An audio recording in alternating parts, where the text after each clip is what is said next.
How is it that you think that people outside of the political sphere who may not be immersed in the evangelical church, but it's kind of like the culture that exists, how do you think that these forces have been affecting them? Do you think the radicalization is coming from within the church, from these apostles?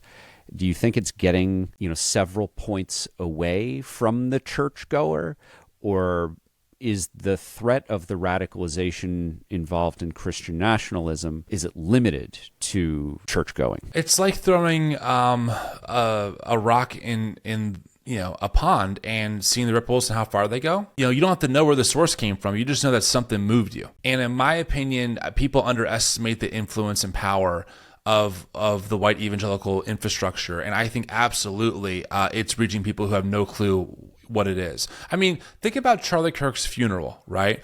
I'm not sure if you saw, but in the beginning they had these worship music artists, leading worship at Charlie's funeral. Many of them topped the secular Billboard charts. Brandon Lake is he's a superstar, period. He's not just a Christian artist anymore. Well, those people were also featured at an event called Passion, which is a humongous young adult event, 45,000 people in Texas, and they led worship there, right? So people don't understand all the cross-pollination that's going on. The same people leading worship to all these young adults, not being political, are the same people leading worship at Charlie Kirk's funeral, essentially giving their audience the sign of God's approval on this funeral of a man who said that black women don't have the brain power and are stealing the jobs of white women, right? So yeah, I would say there's definitely an influence happening.